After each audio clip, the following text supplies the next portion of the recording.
कौशल्या देवी परेशान हो सारे घर में चक्कर लगा रही थी। बार बार बेचैनी से घड़ी देखी। अरे, रात के 11 बज रहे थे और पायल उनकी पोती पार्टी से नहीं लौटी थी अभी तक। अंदर जाकर घर में देखी तो उनका बेटा बहू भारत और विधु अपने कुछ दोस्तों के साथ हंसी मजाक में लगे थे। खाने पीने के दौर चल रहे थे। किसी को कोई फिक्र ही नहीं थी जवान बच्ची कब घर आएगी, कहाँ गई है। एक आध बार पहले उसने कुछ टोकना चाहा भी था, पर भरत ने उसे चुप कर दिया था, यह कहकर कि अम्मा, जमाना बहुत आगे बढ़ चुका है, आप अपनी दकियानुसी बातें न किया करें। कौशल्या देवी भी क्या करे, जब से उनके पति की मृत्यु हुई बिल्कुल अकेली हो गई थी। बच्चों की आधुनिक दुनिया में खुद को एकदम अनफिट सा पाती। बहुत चाहती थी कोई टोका टोकी ना करो, पर देखी आंखों जीती मक्खी भी तो नहीं निगली जाती। पायल 12 बजे लड़खड़ाते कदमों से घर में घुसी। देखा दादी चौकीदार बनी उसकी राह देख रही है। बड़ा सा मुंह बनाकर वॉशरूम में घुस गई। जब बहुत देर वह निकली ही नहीं, कौशल्या समझ गई उससे कुछ भी कहना बेकार है। दो चार उल्टे वह भी सुना देगी। उन्हें मन मार के मुंह पर चादर लपेट वह सोने की कोशिश करने लगी। वक्त यूं ही आगे बढ़ता जा रहा था। कौशल्या देवी ज्यादातर समय पूजा पाठ में, सत्संग में बिताने लगी थी।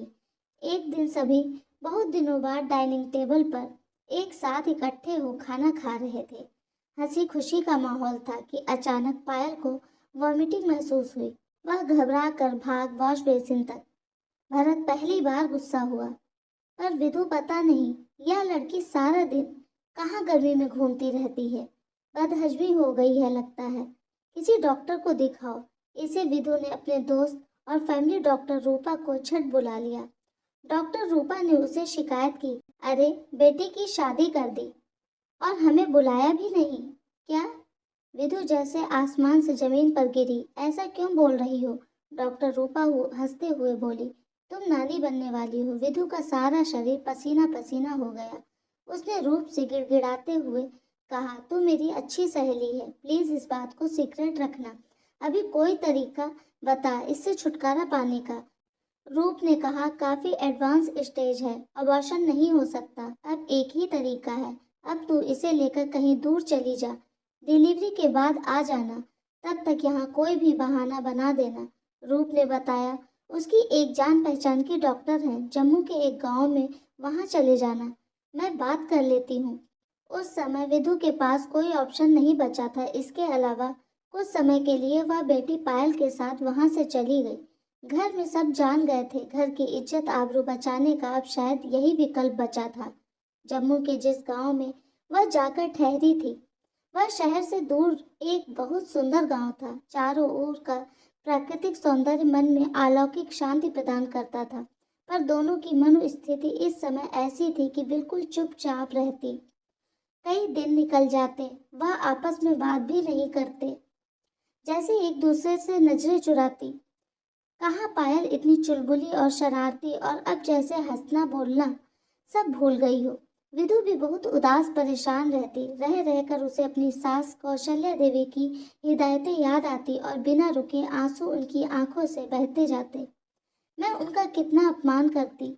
उन्होंने मुझे लाख समझाया, पर मेरे कानों पर जूं न रेंगी। शायद भगवान मुझे इसी बात की सजा दे रहे हैं। उधर पायल भी इस गिल्ट में जी रही थी कि उसने दादी की बात कभी नहीं सुनी। उसे दादी ओल्ड फैशन, पकाऊ और कितनी बोरिंग लगती थी। काश कभी उनकी बात मान लेती तो आज इस मुसीबत में ना फंसती।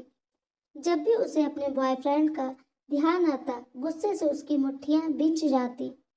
कितना धोखेबाज था वह, कितनी मीठी बातें कर मुझे फंसा लिया और बाद में साफ बच निकला। पाखंडी कहीं का। काश माँ ने कभी मुझे समझाया होता कि जवान होती लड़की को क्या सावधानियां रखनी चाहिए, इनसे मिलना या नहीं मिलना है। कभी भी मुझे रोकती तो आज यह दिन ना देखती। उसे अपनी माँ से नफरत सी होने लगी थी। ऐसे ही करते करते कुछ माह निकल गए और एक दिन उसे लेबर पेन शुरू हो गए। बड़ी मुश्किल से उसके नॉर्मल डिलीवरी से बेटा पैदा हुआ। बहुत सुंदर प्यारा बच्चा था वह। और एक खास बात, उसके सीधे हाथ में 6 उंगली थी। जो उसे सबसे अलग ही करती थी। नजर भर के देख भी ना पाई थी वह उसकी तरफ। माँ ने बच्चे को लेकर कहीं किसी मंदिर की सीढ़ी पर रख दिया। उसे बिल्कुल मुंह अंधेरे बहुत रोई। वह अकेले में लेकिन मजबूर थी, नहीं जानती थी कि रोना अब उसकी किस्मत बनने जा रहा था। अपने दिल का टुकड़ा अनजान जगह छोड़ते हुए उसका दिल फटा जा रहा था। पर वह लाचार थी। ये कभी कभी हम जिंदगी में इतने मजबूर कैसे हो जाते हैं। कल तक की मस्त बिंदास लड़की रातों रात जैसे बड़ी बूढ़ी हो गई थी। उदासी, खोई खोई सी, हर वक्त अपने ख्यालों में गमहीन रहती। अब वह यूं तो उसने अपनी पढ़ाई फिर शुरू कर दी थी, पर उदासी और उसका साथ अब चोली दामन का हो चुका था। ग्रेजुएशन पहले ही कर चुकी थी, अब बेड कर रही थी।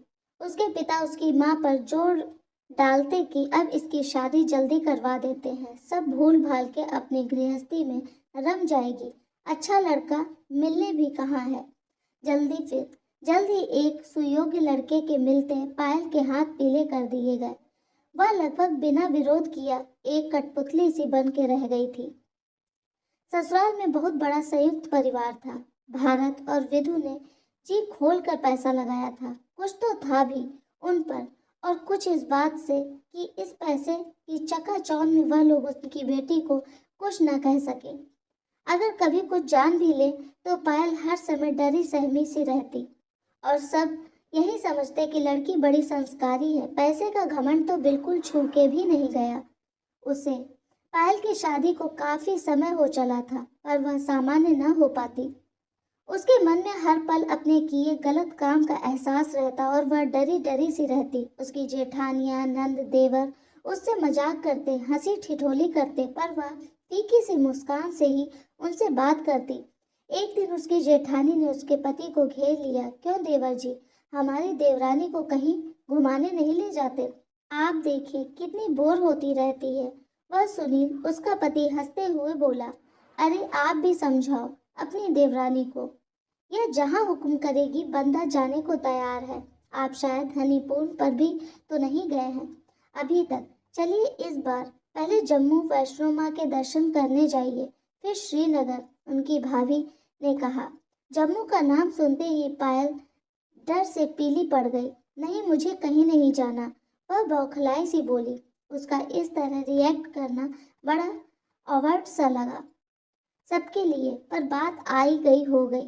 पायल अब ज्यादा सहज रहने लगी थी। कभी कभी सुनील को शक होता उस पर कि यह शादी तो करना चाहती थी, यह इस पर दबाव डाला गया था।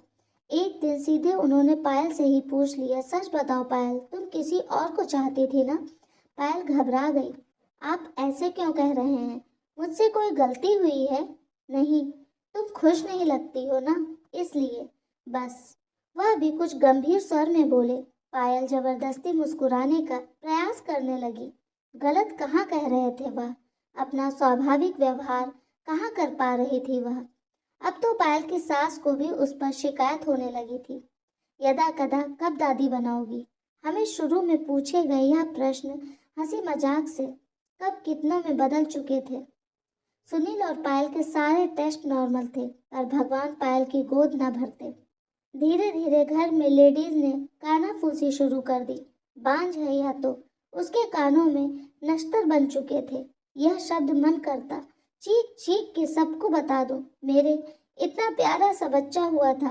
बेबसी में सिर्फ आंसू घूट के रह जाती। उसे भगवान का न्याय समझ न आता। जब कुछ पता भी ना था तो कुंवारी कन्या को माँ बना दिया। अब एक बच्चे को तरस रही हूँ और मेरी झोली खाली है। वाह रे विधाता, तेरा खेल निराला। सुनील पर उसके माँ बाप एक बच्चे के लिए लगातार दबाव बना रहे थे। उधर पायल की उदासीनता उसे परेशान किए जा रही थी। ऐसे में उसकी माँ ने एक दिन उसे कहा, क्यों ना हम इसे तलाक दे दें और दूसरी लड़की से तेरी शादी कर दें। सुनील अवाक रह गया। नहीं माँ, ऐसे कैसे कर सकते हैं? क्यों कह देंगे चरित्रहीन है लड़की, किसी से चक्कर चल रहा था। अब क्या इसके लिए तो वे औलाद रहेगा जिंदगी भर? माँ ने तल्खी से कहा। सुनील निरुत्तर हो गया। उसके अपने मन में भी पायल के लिए चल रहे संदेह जैसे गहरा उठे। पायल ने यह सब सुन तो पत्थर की बन गई। अब यही सुनना बाकी रह गया था। बस वह न रोई न गिड़गिड़ाई, चुपचाप जहाँ कहा वहाँ साइन कर दिए। 1 साल की सामान्य प्रक्रिया से उन दोनों का तलाक हो गया। पायल बहुत ज्यादा दुखी नहीं हुई।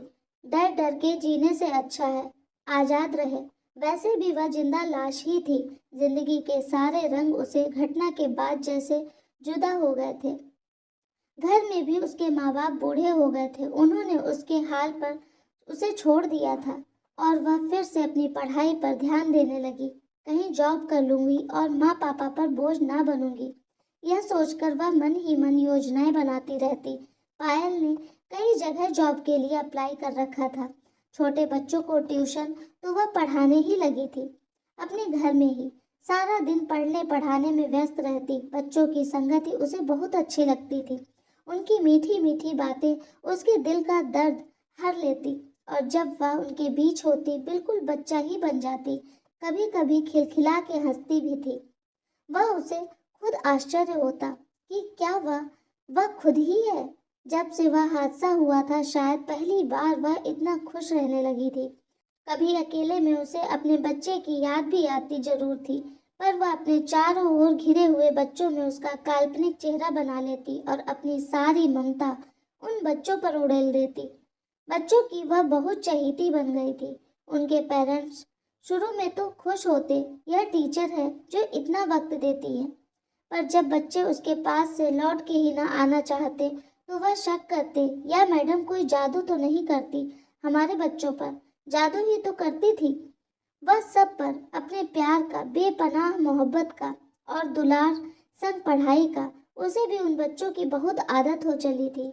ऐसे ही दिन कट रहे थे कि एक दिन उसे वह खुशी भी मिली जिसका उसे बेसब्री से इंतजार था।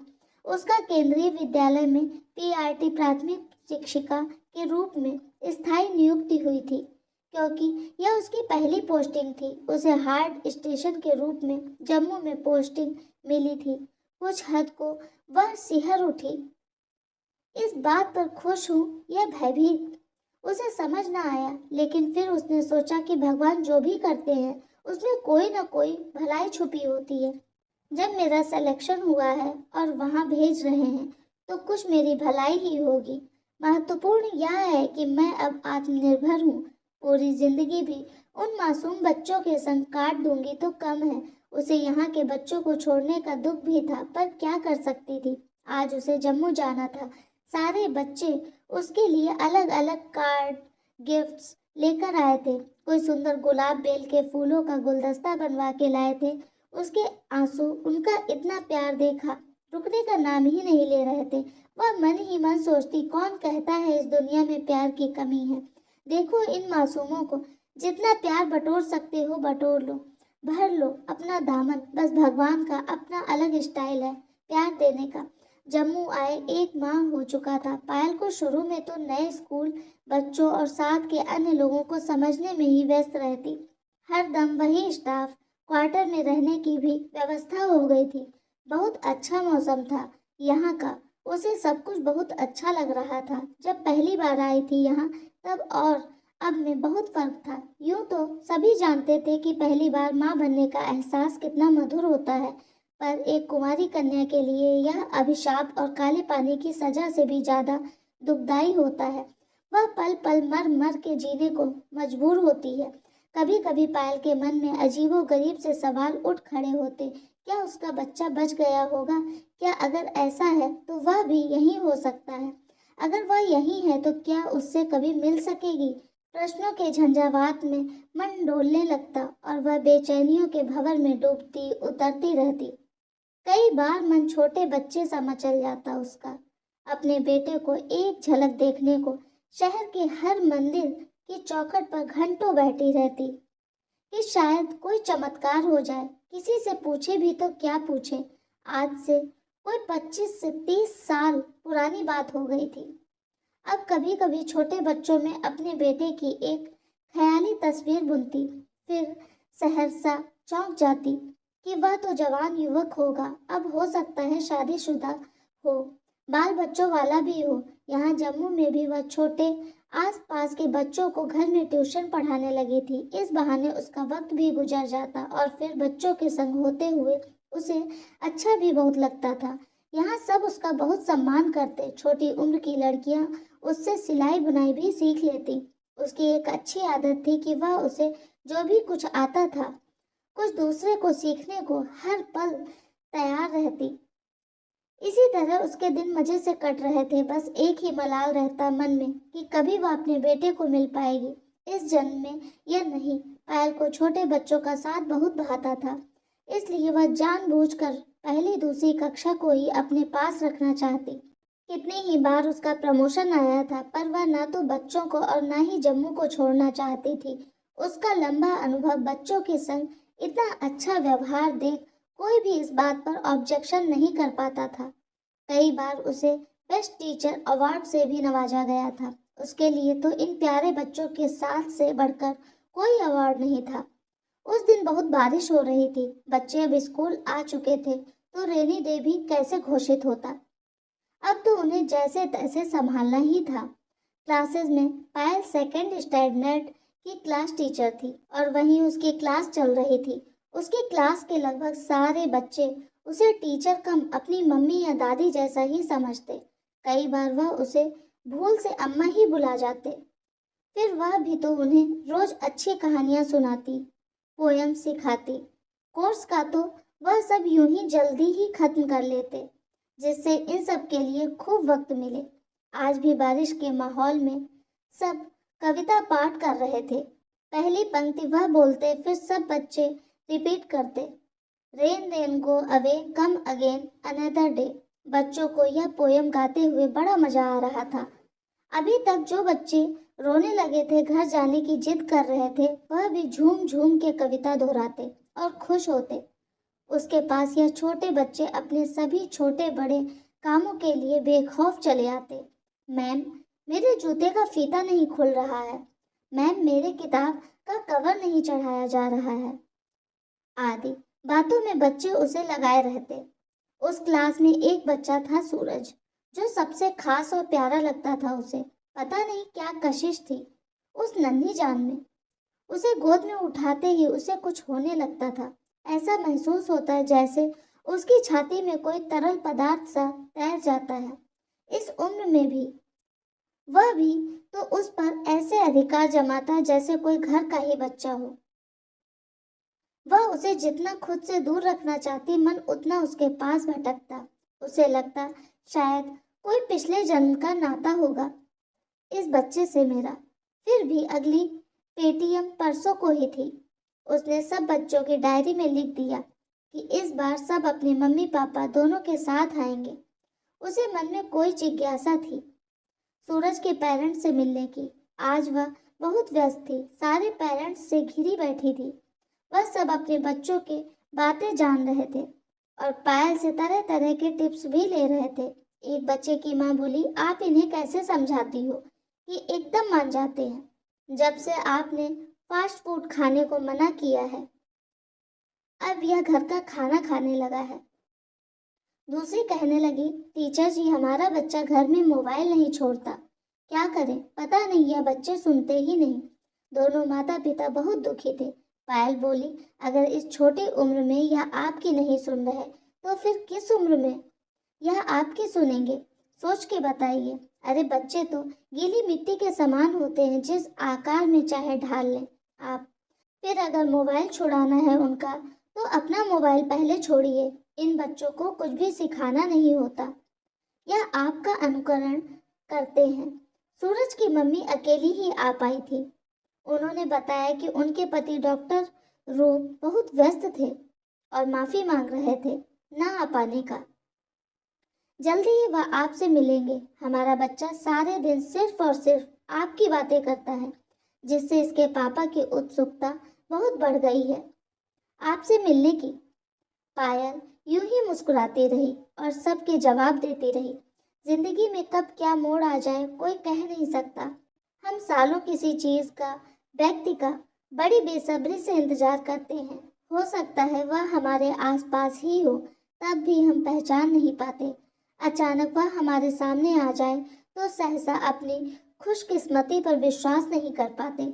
लेकिन धक्का तो तब लगता है जब आप प्यास से बेहाल हो, पानी लबालब भरा सामने है और कोई आपसे कहे आप इसे पी नहीं सकते क्योंकि इसमें जहर है। तो चलिए बात करते हैं कहानी की, नायिका पायल की, जो अपने अच्छे स्वभाव से न केवल स्कूल में लोकप्रिय थी बल्कि सारे शहर में जहाँ निकल जाती सब टीचर दीदी कहकर उसका बड़ा सम्मान करते। आज 2 दिन से वह बुखार से पीड़ित थी, शायद वायरल था, बहुत कमजोर महसूस कर रही थी, इसलिए स्कूल से लीव पर थी।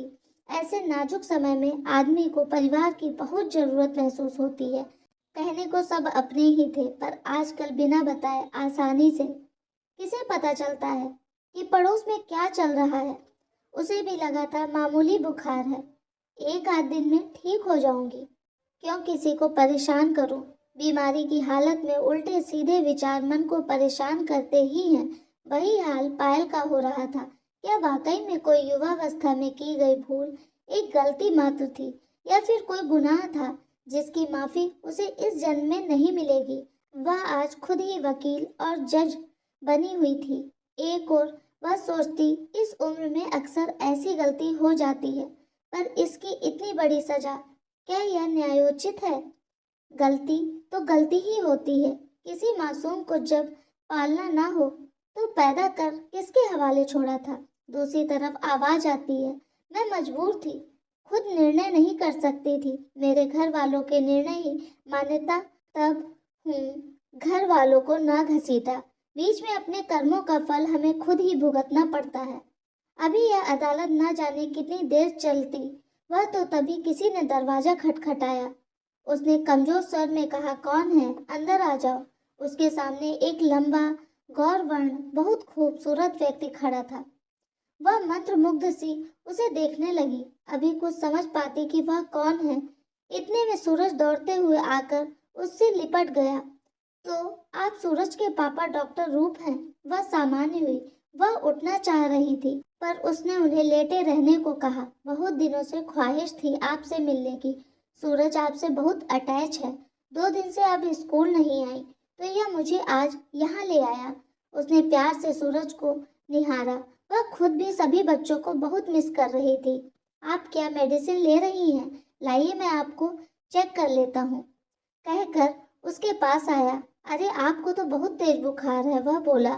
लाइए अपना हाथ दीजिए, मैं आपकी नब्ज देखता हूँ। पायल ने जैसे ही उसके हाथ में अपना हाथ देना चाहा, उन्हें बहुत तगड़ा झटका सा लगा। क्या सीधे हाथ में 6 उंगली? बिल्कुल उसी तरह जैसे। क्या हुआ टीचर जी, आप क्या देखने लगी? और शायद मेरी उंगली? वह हंसा। लोग बताते हैं जन्म से ही है यह ऐसी। बेटा तुम्हारे माँ बाप नहीं है? वह हकलाती हुई बोली। बड़ा अभागा हूँ जी मैं। जिसने पैदा किया वह कोई रईस जादी थी, मंदिर की सीढ़ी पर छोड़ भाग गई। नाजायज औलाद होऊंगा मैं उनकी। अरे पालने की हिम्मत ना थी तो तभी मार क्यों न दिया। पायल ने देखा यह सब कहते हुए उसके चेहरे पर घृणा, गुस्सा और आक्रोश जैसा लिख गया हो।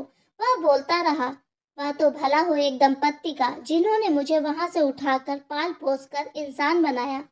लेकिन वक्त का सितम देखिए, वह भी एक दुर्घटना का शिकार बन गए। अब तो बस हम 3 ही बचे हैं परिवार में। पायल की आवाज उसके हलक में अटक गई। वह कुछ भी बोलते सुनने समझने लायक नहीं थी। कितना इंतजार किया था उसने इस पल का, और आज वह समय आ ही गया। लेकिन इस तरह जीवन में कई बार मनुष्य बहुत मजबूर हो जाता है। सारी कोशिश करने के बाद मनचाही वस्तु उसे मिलती भी है तो कहीं न कहीं एक भारी कीमत चुकाने के बाद, और वह चीज हाथ में आने तक उसके साथ न जाने कितनी नई मुसीबतें रुकावटें जुड़ जाती हैं। ऐसे ही जिंदगी की गाड़ी आगे बढ़ती रहती है। पायल को भी यूं तो उसका बरसों से खोया हुआ बेटा मिल गया था, पर कितनी मजबूर थी वह चाह कर भी उसे नहीं बता पा रही थी कि वही उसकी अभागी माँ है जिसे वह इतनी घृणा करता है। इस बात का पायल के दिलो दिमाग पर कुछ ऐसा असर हुआ कि वह जैसे हंसना ही भूल गई। सांस लेती थी पर जीना कहीं गुम हो चुका था। कोई इतना करीबी भी ना था जो उसके इन बदलाव को नोटिस करता, पर दिनों दिन उसकी तबीयत खराब रहने लगी।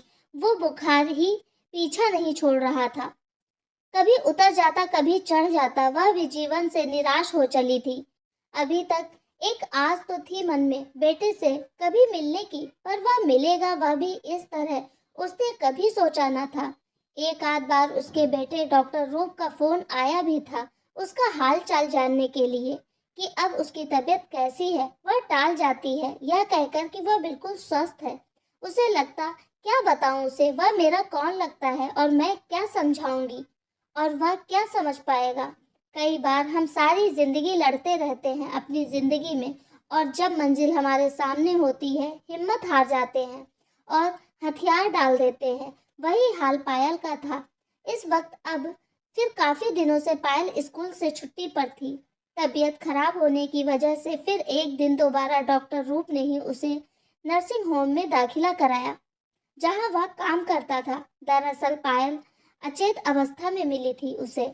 जब वह उससे मिलने उसके घर पहुंचा, उसे भी कोई अंजनी डोर पायल की तरफ की लगातार खींच रही थी। अपने सीनियर डॉक्टर से उसने पायल की गिरती तबीयत के बारे में डिस्कस किया कि आखिर क्या कारण हो सकते हैं कि वह दिनों दिन कमजोर हो रही है। कोई दवाई वर्क ही नहीं कर रही है जैसे उन्होंने बताया। ऐसा लगता है इनको कोई बड़ा सदमा लगा है, इनको जीने की कोई वजह ही न बची हो। कुछ सुटपुट सा बड़बड़ाती भी हैं। रूप ने उन्हें कुछ समय ऑब्जर्व किया। डॉक्टर ठीक ही कह रहे थे, वह बहुत बड़बड़ाती हैं। मेरा बच्चा, माफी मेरा राजा, और अचेत हो जाती। डॉक्टर रूप ने मन ही मन कुछ निश्चय किया और उनके घर गया। उसी के पास घर की चाबी थी। उस दिन से उसने वहां उनका सामान टटोला, शायद कोई सुराग हाथ लगे। उनकी परेशानी का आखिर खोजने से तो भगवान भी मिल जाते हैं। रूप के हाथों उनकी डायरी लग गई जिसमें वह अपना पूरा दिल खोल देती थी। अकेलेपन का यही तो एक साथ ही था उनका। उनकी जिंदगी एक खुली किताब की तरह खोल कर रख दी थी। रूप के आगे उसकी आंखों से आंसू बह रहे थे। ध्यान आ रहा था वह दिन जब वह उसकी उंगलियों को एक टक देख रही थी। तो क्या यह मेरी माँ है? तो कितना भला बुरा कह दिया था मैंने उस दिन उन्हें। वह पछताने लगा। ऐसी औरत जो अनजाने में ही माँ बन जाती है, उसकी मजबूरियां समझनी चाहिए। यह एक गलती की जिसके लिए मैं बहुत से कारणों से जिम्मेदार हो सकता हूँ। ऐसे में व्यक्ति को सहानुभूति की जरूरत होती है, न कि घृणा की और उपेक्षा की। रूप जल्द ही मन कुछ निर्णय लेता हुआ नर्सिंग होम पहुंचा। उसने पायल का हाथ अपने हाथों में लेकर उसके कानों में हल्के से फुसफुसाया, माँ, मेरी प्यारी माँ, मैं तुम्हारा बच्चा, तुम्हारा राजा बेटा। पायल के शरीर में कुछ हरकत हुई।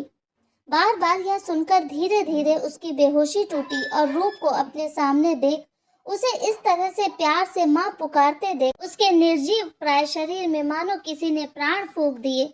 बहुत जल्द अब वह स्वस्थ होने लगी। सब आश्चर्यचकित थे कि यह क्या जादू है उस पर। और वह एक तरफ रूप उसकी बहू और दूसरी तरफ सूरज उसका प्यारा पोता को देख देख निहाल हो उठती।